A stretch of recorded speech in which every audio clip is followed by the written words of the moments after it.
Peggy 12.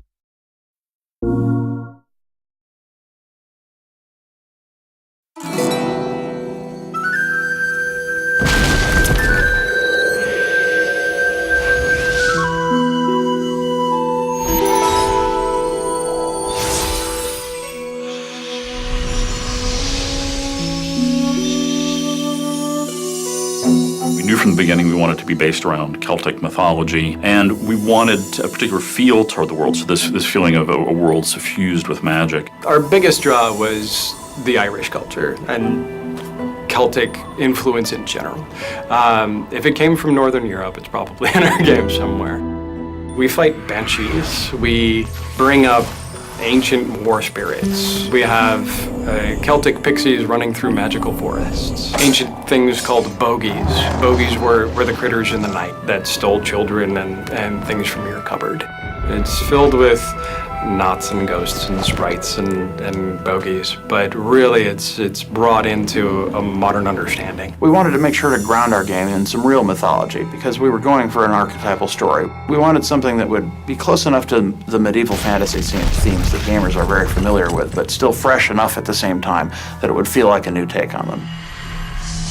With each of the major environments, we were looking for ways to push them outside of what you're familiar with. We wanted to create the sense that you're someplace else, someplace strange, someplace that's not the real world. The foresting door! I can see it! We took our worlds and we really gave them a rich visual treatment that made them look just frankly stunning and beautiful, and a place that even if you weren't playing the game, you would be really enjoying just getting to walk through it and sort of marveling at the architecture and the flora and fauna, the way the light played off the surfaces. The elves who built a lot of this stuff, they don't build like humans do. They grow things organically. There's something sort of unsettlingly strange about the way the buildings are constructed in these spaces. They're not built like normal human buildings. So all of the ruins that you see in the Endless Stair, they don't feel like crumbled stone. It's like the stone has all been like grown like plants. Everything has sort of this sinuous feel to it, and then it's toppled and fallen over.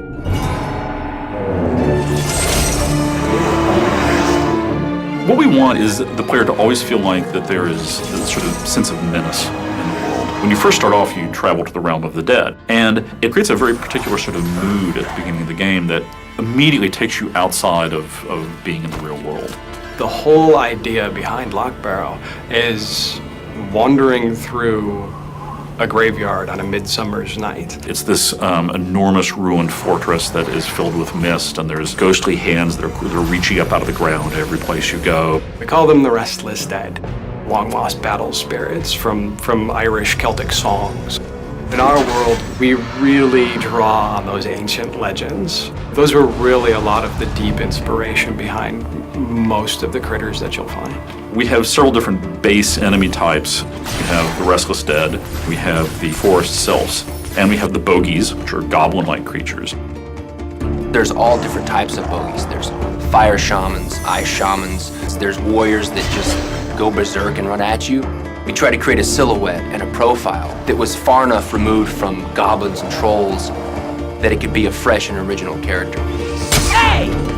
Sylphs in the fairy forest really come from the classic sense of pixies. Little butterfly wings and the sugar plum dances. Sylphs are kind of corrupted fairies. When you first encounter these sylphs, you're thinking, oh, that's a fairy, that's a nice fairy. But then that fairy comes up to you and slaps you in the face with a twig. And you're like, what's going on? Personally, through hours and hours of playing the game and testing the game, the sylphs are the absolute bane of my existence. The creatures that we've developed for Sorcery really draw from those global legendary critters. Ghosts, goblins, things that move in the woods. Just those childhood dreams that we all grew up, we all heard about in stories, those things that are timeless across every culture.